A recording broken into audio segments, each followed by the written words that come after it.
Anyone who exercises regularly or performs some physical activity for the sake of their health and personal improvement knows it somehow requires more mental strategy than a purely physical one.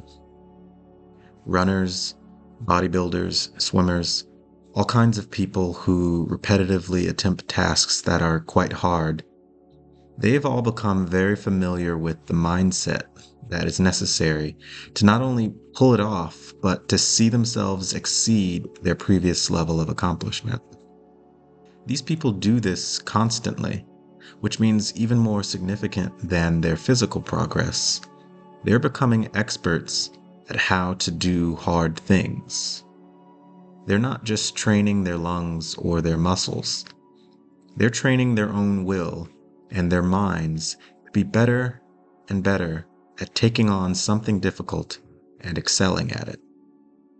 So, what is their secret then? What do they know about accomplishing difficult tasks, about getting through something hard and doing well at it? There are two parts to the answer to that.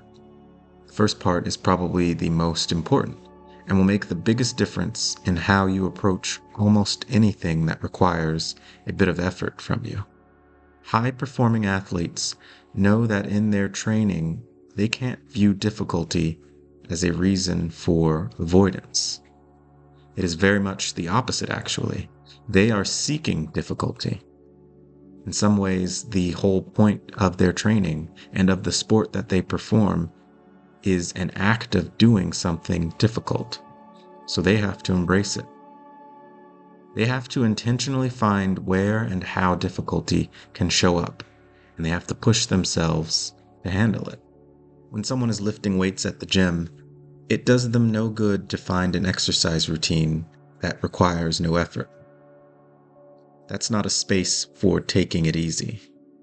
It's actually where people go to find their personal line of maximal physical and mental capability, and then see how much they can push that line. The literalness of the tasks that athletes and physically active people perform, on a simple surface level aspect, is functionless. Runners are not necessarily trying to transport themselves to another location when they run. People lifting weights are not hoping to get those heavy objects to move somewhere else for a distinct purpose. Moving the weight isn't the point.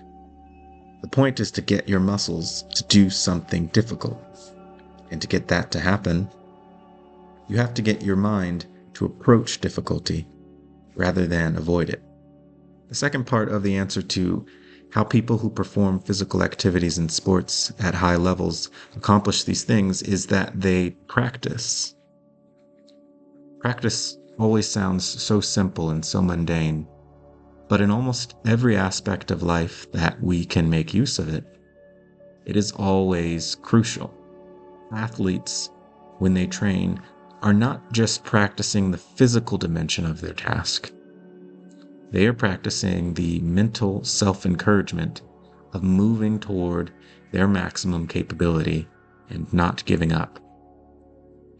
They are pushing themselves as close as possible to the maximum of what they can handle, while believing that failure or success, they're getting somewhere. They're doing this task. They are making progress and getting something done. They are practicing not just repetitions of some physical exercise, but repetitions of saying no to quitting, saying no to avoiding something hard. Whatever difficult task any of us might be facing or contemplating taking on, we can certainly use this same kind of practice. We need to see ourselves consistently and repeatedly take on discomfort, embrace unfamiliar territory, and be outside of what comes easiest. When we do that enough, what was once difficult becomes easier. But more importantly than that, the very act of doing something difficult becomes easier, no matter how hard it is. We become better at doing better. We become familiar with approaching the unfamiliar. We grow into someone with a lot of experience in accomplishing something difficult. So taking on one more difficult thing absolutely can't stop us.